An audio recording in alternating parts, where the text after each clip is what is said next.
Fala, camaradas, sejam bem-vindos a mais um vídeo aqui no Primeira Fila. Eu sou Kevin Nikolatsky e União Soviética hoje. Vou tentar contar a história de quando o maluco do Bernie Eccleston quase levou a Fórmula 1 para a União Soviética. Sim, um GP da União Soviética. Eu já falei sobre isso no vídeo que eu fiz sobre GPs que quase aconteceram, já faz um tempinho, tá? Mas estará aqui no card. O Josh Ravel já fez um vídeo sobre isso também, o Splash Chegou já fez um vídeo sobre isso também. Só fui descobrir isso depois que eu fiz o roteiro, boa Kevin. Mas falaremos então dessa insanidade que o Bernie Eccleston quase fez, que seria levar a Fórmula 1 para a União Soviética. É uma história que eu vou ter que encher bastante linguiça, mas vamos nessa, que tá legal. Então, sem mais enrolações, vocês já sabem, bora para o vídeo.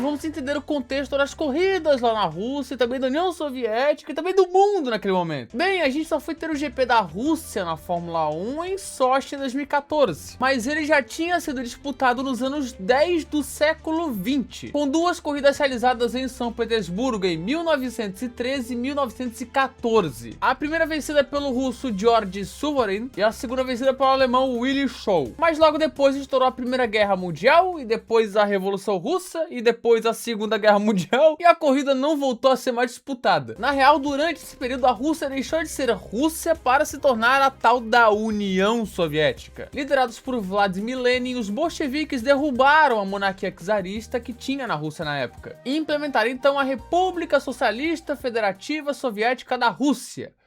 O nome grande, hein? Ou para os mais íntimos, a Rússia Soviética. E depois, com a união de outras nações, se formou então a União das Repúblicas Socialistas Soviéticas em 1922. Ou melhor, a União Soviética, que na ocasião era a terceira maior nação do mundo em população e a maior do mundo em território. Era gigantesco mesmo. Se vocês acham a Rússia gigante, imagina a União Soviética. E que foi o principal pilar do comunismo. Foram importantes para a derrota da Alemanha nazista na Segunda Guerra Mundial, já que a União Soviética fazia parte dos aliados junto de Reino Unido, de França, de Estados Unidos e até mesmo da Itália, que sempre vira casaca. Porém, após essa guerra começou um período tenso na história desse planeta, que foi a tal da Guerra Fria. De um lado, os Estados Unidos, a principal nação do bloco ocidental, e a União Soviética, a principal nação do bloco oriental. Capitalismo contra comunismo, OTAN contra Pacto de Varsóvia, Ocidente contra Oriente. E se chamava Guerra Fria porque eles não se guerreavam diretamente. E foi nesse período que Bernie Eccleston, como cara muito exótico que ele é, decidiu ter uma ideia aí interessante. A Fórmula 1, como vocês sabem, começou lá em 1950 e no início não tinha o tamanho que tem hoje. E a parte midiática começou a ser algo quando chegou um tal de Bernie Eccleston, um empresário que era ali do meio, do ramo, e que vira chefão da Brabham nos anos 70 e que também formou a FOCA, a Associação dos Construtores de Fórmula 1. Ele era o responsável pelos direitos de TV, pela negociação de corridas e por aí vai. E foi nessa época que ocorreu a tal Guerra FIS e FOCA, que eu já expliquei aqui no canal, vai estar o videozinho aqui no card. Antes as corridas eram negociadas individualmente e os GPs eram juntados para então fazer um calendário da Fórmula 1. Isso mudou em 81, quando a Fórmula 1 passou a ser um negócio fixo, onde as corridas faziam parte da Fórmula 1, tá ligado? Um calendário coeso, que antes disso não existia o Campeonato Mundial de Fórmula 1, era o Campeonato Mundial de Pilotos de Carros de Fórmula 1, era algo assim, sabe? Não entendi nada! E é justamente aqui que começa a ter umas corridas interessantes. Na época já tínhamos 2 GPs nos Estados Unidos, e foi nesse ano que ele colocou aquele GP no estacionamento de hotel em Las Vegas para substituir o Watkins Glen. Que coisa horrorosa! Mas não para por aqui. Em 82, teríamos pela primeira vez 3 etapas nos Estados Unidos. 3. E vocês achando que isso é coisa de agora. E em 83 veio a grande loucura em dose dupla.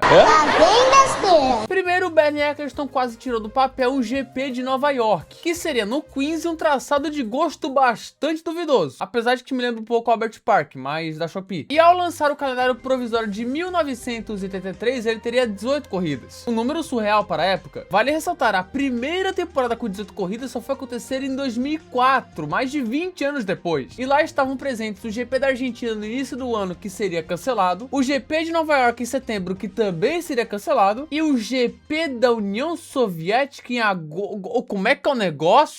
Sim, o Bernie, como bom dinheirista e um cara que gostava de grandes histórias, queria muito realizar essa primeira corrida de Fórmula 1 atrás da cortina de ferro, no leste europeu, na União Soviética. No início eu falei que o GP da Rússia parou de acontecer por inúmeros conflitos e a questão soviética, mas as essas corridas continuaram acontecendo lá na União Soviética. Inclusive tem um site muito doido com os registros históricos das corridas de lá. É traduzir o russo e passar pelas informações. Deixarei aqui na descrição pra quem quiser ver, tá certo? Então não é como se não tivesse corridas lá, tá? Inclusive eles chegaram a cogitar, talvez, ir pra Fórmula 1 nos anos 60, mas aí viram que era muito caro. Mas era muito esquisita a Fórmula 1, que era uma categoria muito ocidental, que exala capitalismo, correr na União Soviética. Mas essa era a ambição do Bernie. Tá louco, Baran? Tá louco? E ele contava com um cara muito interessado nisso. O secretário-geral do Partido Comunista, Leonid Brezhnev.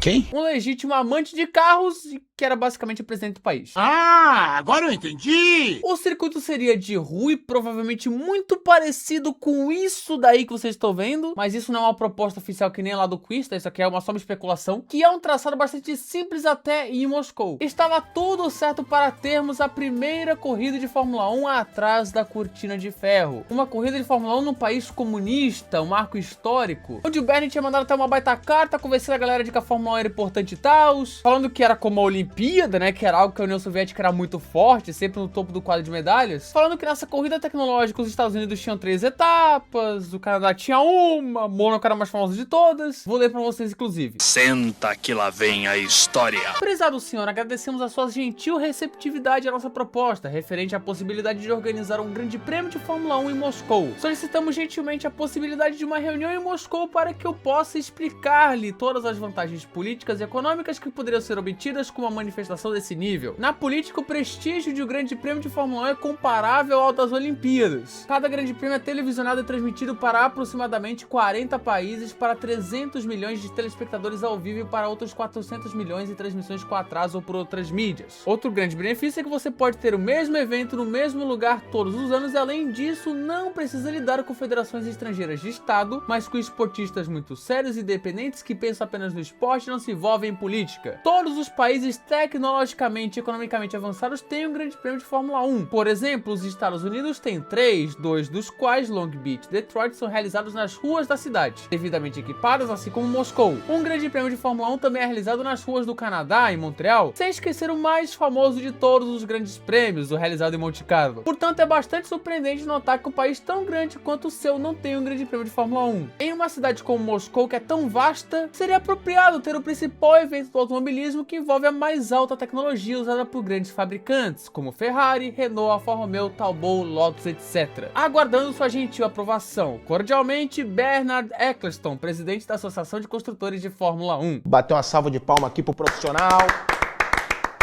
Rapaz, nessa daí ele até me convenceu, hein, cara? Pô, pelo amor de Deus. Mas aí tivemos um probleminha. Leonid Brezhnev morreu no final de 1982. Um ano antes da corrida ser realizada. Rapaz. Tô lascadinho, rapaz. Eu não sei o que eu vou fazer. Morreu o cara que era o maior interessado de lá para realizar a corrida. E aí complicou a parada. Quem sabe o que rolou no GP do Vietnã sabe que perder o principal aliado ali para poder conseguir fazer a corrida acontecer não é uma boa ideia. Aí, bicho, todos os planos foram para o vinagre. Lascou tudo, ferrou tudo. O pessoal que substituiu o Brezhnev não gostou nada da ideia. Afinal, estamos falando de uma categoria que exala capitalismo, né, bicho? Pô, e ainda por cima, mesmo sendo um circuito de rua, era caro realizar. E assim, para surpresa de 0 pessoas, por questões burocráticas, o GP da União Soviética saiu do calendário de 83. Ou seja, o calendário que era para ter 18 corridas teve apenas 15.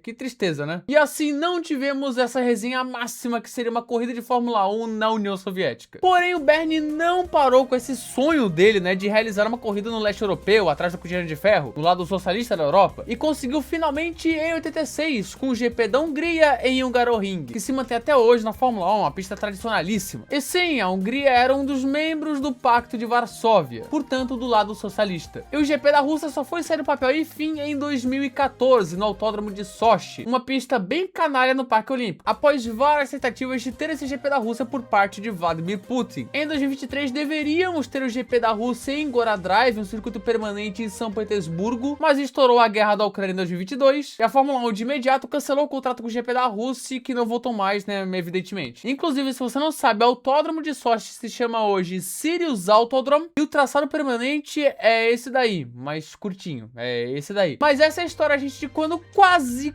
quase a Fórmula 1 fez o GP da União Soviética, uma resenhaça. Então, gente, se você gostou desse vídeo, se inscreva aqui no canal, ative as notificações, clique no gostei e espalhe esse vídeo com a galera, além de hypar, se possível, que é muito importante pra gente aqui, tá certo? Na descrição tá nosso Instagram e TikTok, Primeira Fila F1 nos dois, meu Twitter é Kevin Nicolas F1 e também os nossos canais, né? Os nossos canais é que temos Que Pode É Esse, Que Fute É Esse, Futebol Rainha, Planeta Bola, tudo na descrição, tá certo? Aqui estão os membros. Muito obrigado a quem é membro do canal, cara.